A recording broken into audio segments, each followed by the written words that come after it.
मुरादाबाद के मुंडा पांडे प्राथमिक विद्यालय रसूलपुर नगली में शनिवार को लोकतंत्र का जीवंत उदाहरण देखने को मिला।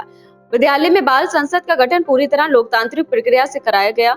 एक दिन के लिए पूरा विद्यालय परिसर लोकतंत्र की पाठशाला बन गया, जहां बच्चों ने ही चुनाव अधिकारी, मतदान अधिकारी, सुरक्षा कर्मी और मतगणना कर्मी की भूमिका निभाई।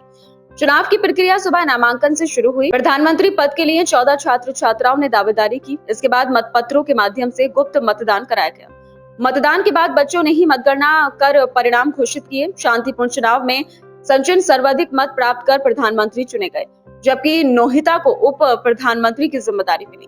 बाल मंत्रिमंडल में भी विभिन्न विभागों का गठन किया गया। पायल को स्वच्छता मंत्री, बासु को जल मंत्री, शाहिनूर को सांस्कृतिक मंत्री, उजैद को पर्यावरण मंत्री, अल्तमश को खेल मंत्री, अलिशफानूर को शिक्षा मंत्री, मोहित को पुस्तकालय मंत्री तथा हर्षित और आहिल को भोजन मंत्री बनाया गया। चुनाव संपन्न होने के बाद प्रधानाध्यापक डॉक्टर हरनंदन प्रसाद ने सभी निर्वाचित पदाधिकारियों को पद एवं गोपनीयता की शपथ दिलाई।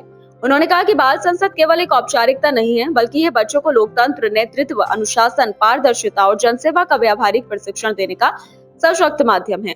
जब बच्चे स्वयं चुनाव कराते हैं तो उनमें निर्णय लेने की क्षमता, टीम भावना और उत्तरदायित्व का विकास होता है। उन्होंने नव निर्वाचित बाल मंत्रियों से ईमानदारी से अपने कर्तव्यों का निर्वहन करने का आह्वान किया।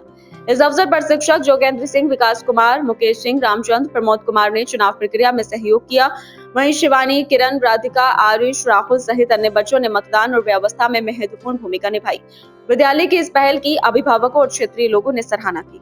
शासन द्वारा भी, जैसा कि विदिता की शासन द्वारा भी शनिवार के दिन बच्चों के साथ एक्टिविटी, गतिविधि और नोवेल्टी की तरह की प्रक्रिया को हो, जिससे बच्चों का मन विद्यालय में लगे।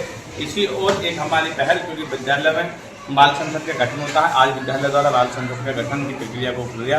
इस प्रक्रिया के तहत हमने नवाचार के रूप में बच्चों को एक चुनाव, लोकतांत्रिक चुनाव कैसे होता है, कैसे कि चुनाव की बारीकियां, इनके बारे में बताया, ताकि बच्चे इस गठन के माध्यम से बच्चे अपनी जिम्मेदारी का एहसास करें और दायित्व का निर्वहन करें, और बच्चों के अंदर अपनी शिक्षा के साथ साथ अपने बच्चों में एक समाज सेवा, दूसरों के प्रति सेवा भाव, इन सब का आदर और लोकतांत्रिक रूप से चुनाव प्रक्रिया, ये सब समझ सकें। इस और विद्यालय का और हमारा लगातार प्रयास है कि बच्चों का हमारा प्रयास, बच्चों का सर्वांगीण विकास, इसी और हमारा विद्यालय लगातार अग्रसर है।